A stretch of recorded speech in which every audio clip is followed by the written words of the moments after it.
قرآن کریم سورہ بقرہ آیت نمبر 183, 84, 85, 86 اور 87 مسلسل 5 آیتیں جو رمضان کے پورے کورس اور نصاب کو ہمارے سامنے بیان کر رہی. دیکھ لیجئے ہمارے ماحول میں بھی ماہ رمضان جتنی عبادتیں انجام دی جاتی ہیں وہ سارے کے سارے کا بیان قرآن نے اکٹھا اور ایک جگہ کر دیا.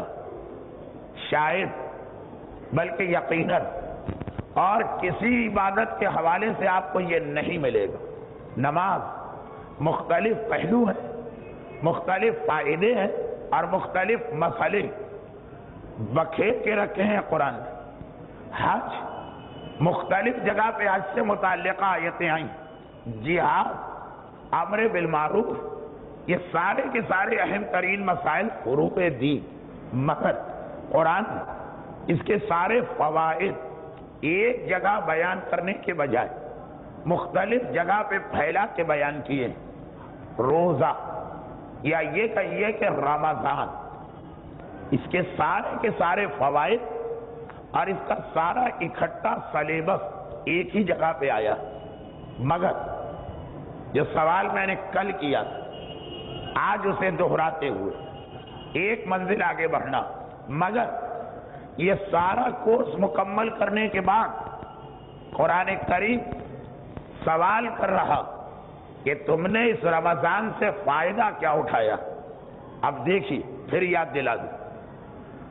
آیت نمبر 183 یا ایھا الذین آمنوا کتب علیکم الصیام کما کتب علی الذین من قبلکم لعلکم تتقون.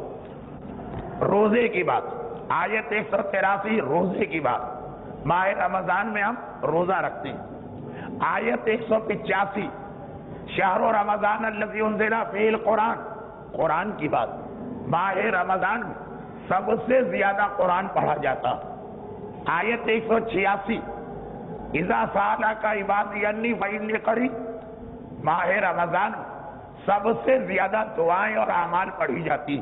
یہ آیت بندہ مجھ سے سوال کرے, شب قدر کے اعمال اسی آیت میں آ گئے, روزانہ کی دعائیں ابتدا اسی آیت میں آ گئی, ہر نماز کے بعد کی یا علیو یا عظیمو یا غفورو یا رحیم کی دعا اس آیت میں آ گئی. سارے اعمال رمضان دعا, اور یہ آیت دعا کی ہے. آیت نمبر 187 جس کے اندر قرآن نے ساری اختتامی باتیں جمع کر دی, مگر کل 2 مسئلے فقہ کے آئے تھے اور آج اس آیت کا ایک اور انداز سے تعارف. فَلَا تُبَاشِرُوهُنَّ وَأَنْتُمْ عَاكِفُونَ فِي الْمَسَاجِدِ. رمضان کی ایک ہی عبادت بچ رہی تھی, وہ اس آخری آیت میں آ گئی کہ خبردار جب تم حالت اعتکاف میں ہو تو فلاں کام نہ کرنا. اعتکاف پورا کورس مکمل ہو گیا. رمضان کے روزے, رمضان کی تلاوت قرآن, رمضان کا اعتکاف, رمضان کے اعمال, شبائے قدر کی دعائیں, دعائے افتتاح, یہ سارا کورس مکمل کیا. اور جیسے ہی یہ کورس مکمل کیا, آیت نمبر 188 خبردار ایک دوسرے کا مال حرام طریقے سے نہ کھانا. مریض بیمار ہے, طبیب نے اس کے علاج کے لیے ایک نسخہ تجویز کیا, اور جب سارا علاج ہو گیا تو کیا کہا کہ بھائی دوا بند کرنے سے پہلے ایک آخری ٹیسٹ ضرور لیبارٹری سے کرا لینا کہ نارمل ہوئے ہو کہ نہیں, یہ رپورٹس تمہاری ساری کلیئر آ رہی ہیں کہ نہیں. قرآن نے کہا کہ رمضان کا یہ کورس پورا ہوا, روزے الگ رکھے گئے, دعائیں الگ مانی گئیں, اعمال الگ کیے گئے, قرآن الگ پڑھے گئے, آخری تاریخوں میں اعتکاف الگ کیا گیا.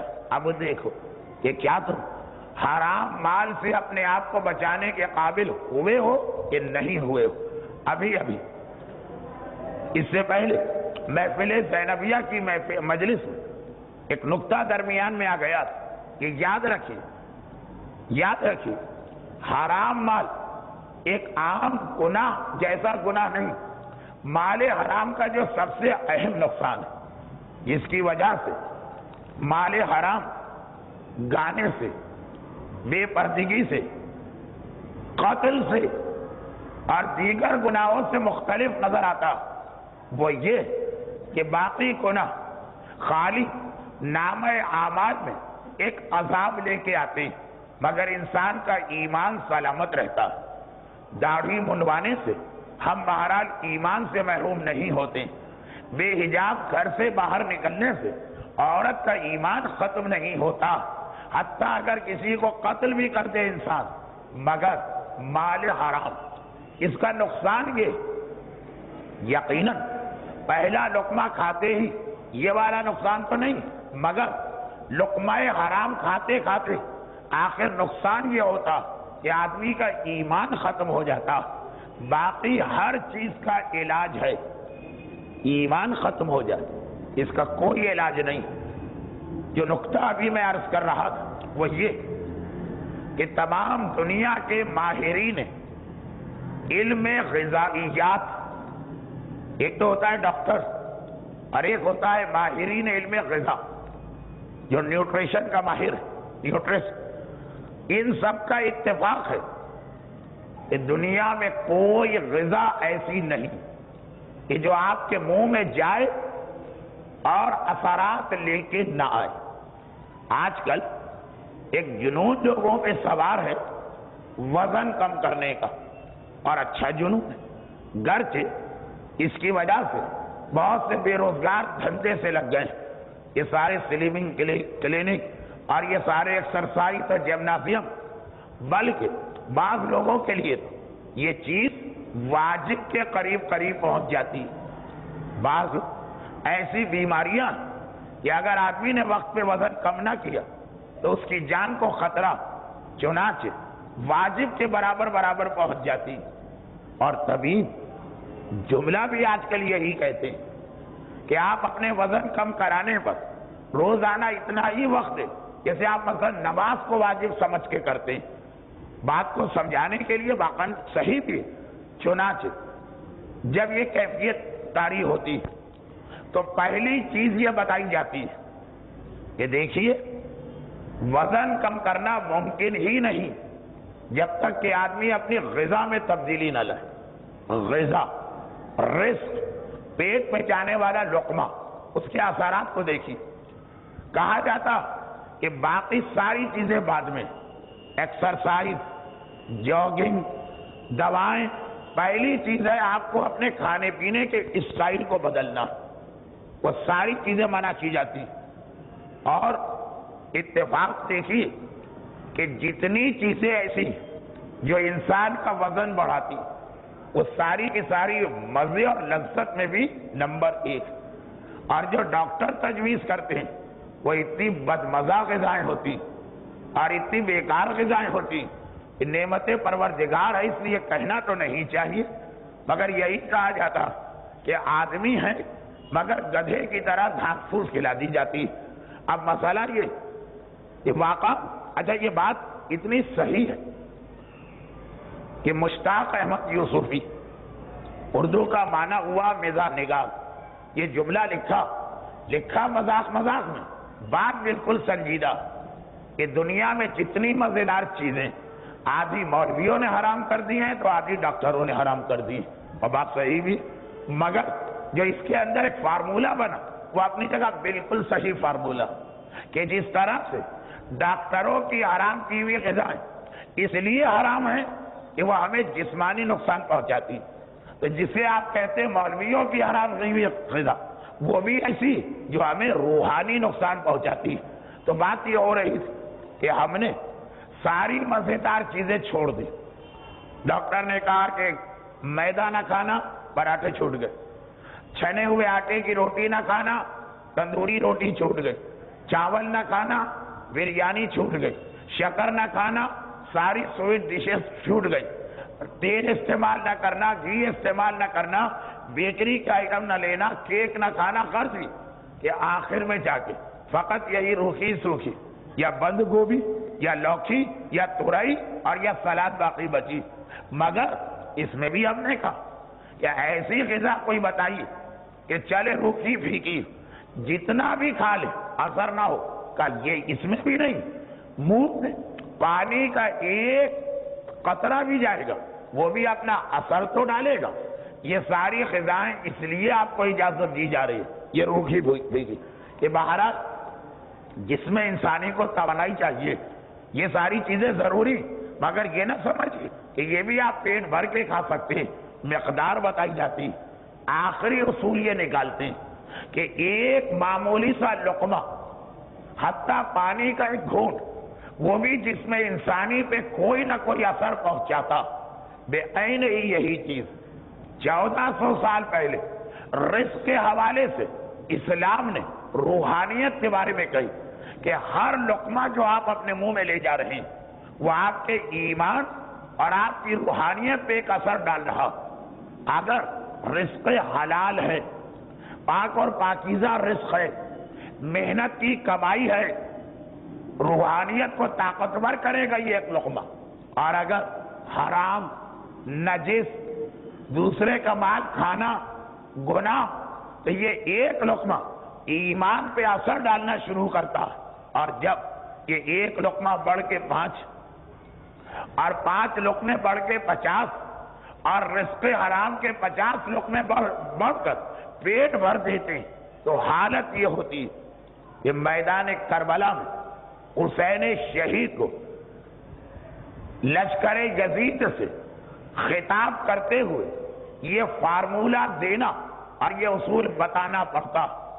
پہلے خطاب کیا کربلا کا میدان، حسین کا خطاب، اونٹ کا منبر، لشکر یزید کا مجمع، اور آخر میں کہا کہ ساری باتیں سمجھانے کے باوجود مجھے معلوم ہے کہ تم پہ اثر ہونے والا نہیں.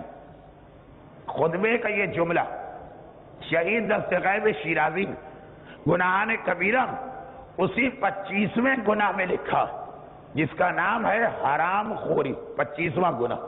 اس میں یہ خطبہ بھی کسی مقام پر ہے، لیکن پورا خطبہ نہیں، ایک جملہ کہا سب کچھ سمجھانے کے بعد پھر بھی مجھے معلوم ہے کہ تم پہ اثر نہیں ہوگا. کیوں نہیں ہوگا؟ ایک جواب تو یہ ہو سکتا کہ اس لیے کہ تم یزید، یہ نہیں کہا. کیوں اثر نہیں ہوگا؟ ایک جواب یہ ہو سکتا کیونکہ تم میرے مخالف ہو، یہ بھی نہیں کہا اس لیے اثر نہیں ہوگا کہ لقد ملیت بطونکم من الحرام، تمہارے پیٹ حرام سے بھرے ہوئے. اور جب پیٹ حرام سے بھر جائے تو مسئلہ خالی گناہ کا نہیں رہتا، مسئلہ خالی نامہ اعمال کا نہیں رہتا، مسئلہ خالی ایک عذاب اور سزا کا نہیں رہتا، مسئلہ ایمان کا بن جاتا کہ آدمی ایمان تک سے محروم ہو جاتا. اپنے ایمان کو بچانے کے لیے ہر شب جمعہ دعائے عدیلہ پڑھنے والے اور ہر نماز کے بعد رضیت باللہ ربا والی دعا پڑھنے والے، مگر یہ پہلو بھی دیکھ کہ ایمان خالی دعاؤں سے نہیں بچتا، اس کے لیے کوشش کرنا. جیسے رزق خالی دعا سے نہیں ملتا ہے، دوڑ دھوپ کرنا. دعائے عدیلہ اپنی جگہ، اسے بھی ترک نہ کرے، اور اپنے رزق کو زیادہ سے زیادہ پاکیزہ بنانا اپنی جگہ، اسے بھی ترک نہ کرے. لا تاکل اموالکم بینکم بالباطل، یہ پیغام ہے.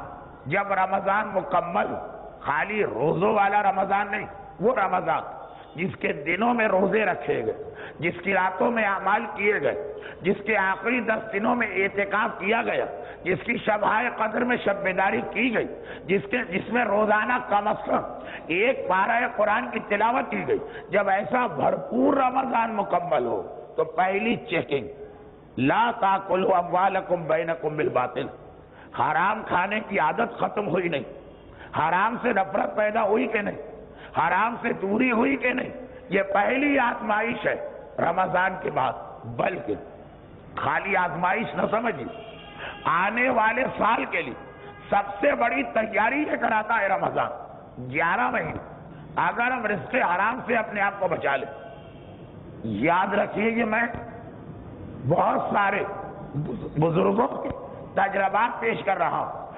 اگر رزق حرام سے بچا لیں اور رزق حلال کی عادی بن جائے، بہت سارے گناہ ایسے کہ خود بخود طبیعت میں ایک نفرت اور کراہیت پیدا ہو جائے گی. بعض ایسے لوگ ہوتے ہیں کہ بغیر کوئی آیت قرآن سنے،